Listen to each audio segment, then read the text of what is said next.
Père, du Fils et du Saint-Esprit, un seul Dieu. Amen. On reprend à partir du verset 27. Étant parti de là, Jésus fut suivi par deux aveugles qui criaient « Aie pitié de nous, fils de David !» Lorsqu'il fut arrivé à la maison, les aveugles s'approchèrent de lui et Jésus leur dit « Croyez-vous que je puisse faire cela ? Oui, Seigneur, lui répondirent-ils. » Et là, ce qui est intéressant, c'est que ces deux aveugles-là ont la foi également comme les deux autres personnages qu'on a eu au début de ce chapitre-là et qui ont vu leur souhait exaucé. Et eux ont entendu parler du Christ et ils sont passés d'une foi par l'entente ou une foi parce qu'on a entendu parler de choses ou une foi liée à des informations reçues. J'ai entendu dire que le Christ il fait des miracles, donc je crois en lui.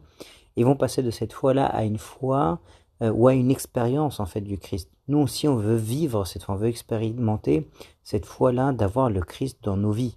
Et donc ils vont commencer à suivre le Christ et qui va pas en fait les exaucer immédiatement en fait pour éprouver leur foi.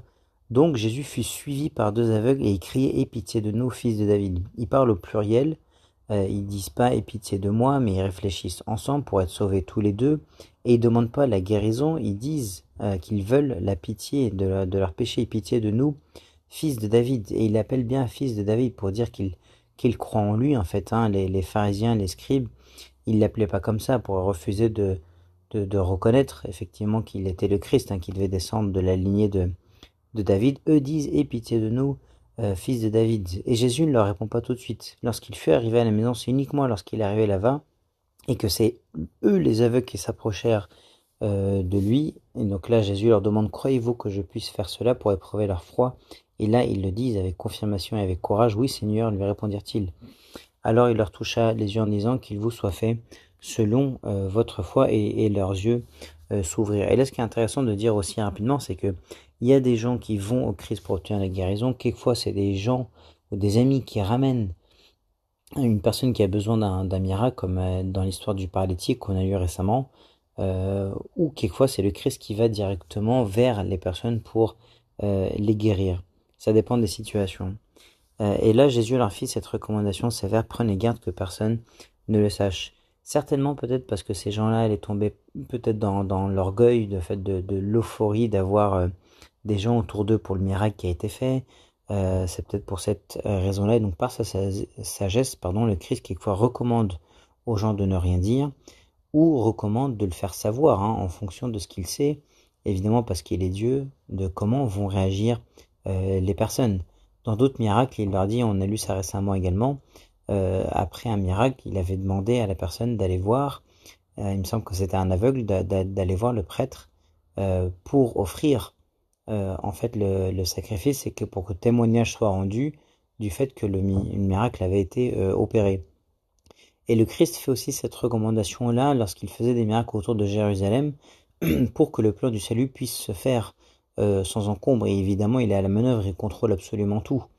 Parce que si les miracles se sachaient trop rapidement, peut-être que les Juifs auraient essayé de mettre la main sur le Christ rapidement par rapport au plan de Dieu, au plan du salut.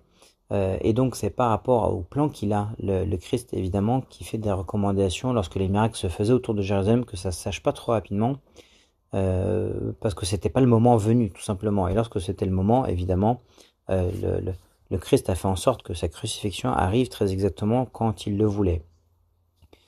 Mais dès qu'ils furent sortis, ils répandirent sa renommée dans tout le pays, et eux, ils n'ont pas réussi à se retenir par la joie qu'ils ont eue. Et ça, évidemment, il était préférable qu'ils ne fassent pas ça, mais ils l'ont fait, et ils répandirent sa renommée dans tout le pays. Et là, ce qui est important de dire, c'est que quand nous, on entend parler de ces choses-là, ou de ces miracles-là, ou de ces belles histoires-là, c'est qu'on ne fasse pas juste en sorte d'apprendre ces nouvelles-là, mais de faire comme ces aveugles, et d'avoir une foi par l'information qui passe ensuite à de l'expérience, à une foi vivante, où on vit vraiment la vie, ou la présence du Christ dans nos vies, c'est ça qui est important.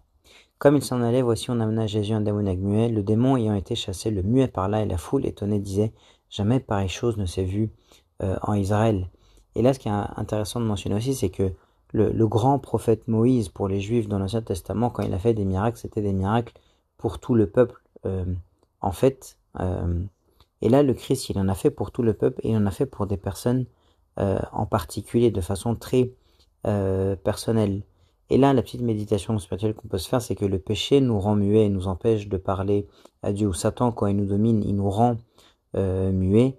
Et ce qui est important, évidemment, c'est de ne pas être muet, d'avoir cette relation avec le Christ et de ne pas être aveuglé ou trompé par Satan. Donc on peut être possédé entre guillemets, c'est vraiment une façon de parler pour dire attention à ce que nous ne soyons pas des personnes muettes. C'est uniquement une méditation là-dessus pour dire ça et pour être poussé et prier pour que on ait une relation et une communication avec Dieu.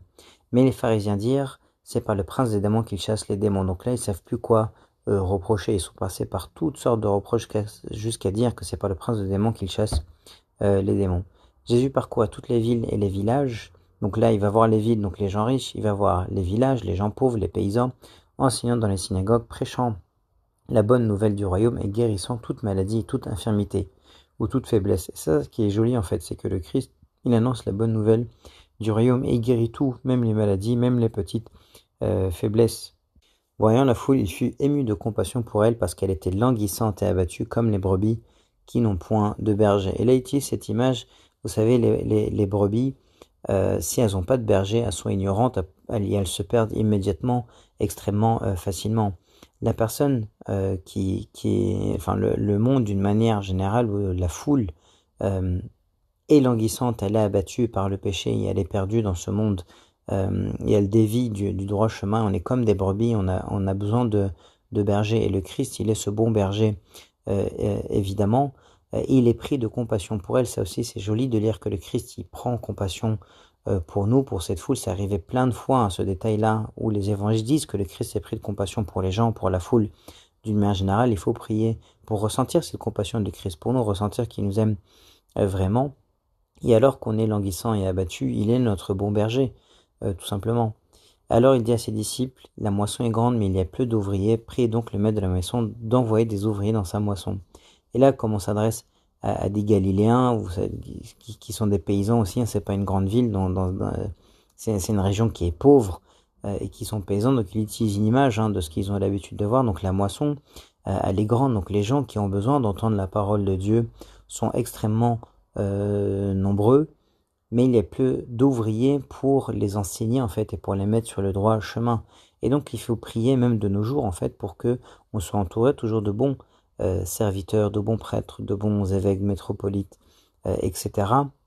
pour que ils nous enseignent. Donc il faut prier pour le clergé évidemment et pour nos serviteurs parce que c'est eux qui s'occupent du monde entier et ils sont responsables de tout ce monde entier comme des bergers ou comme des ouvriers dans la moisson pour ramener les gens au Christ et gloire à Dieu éternellement. Amen.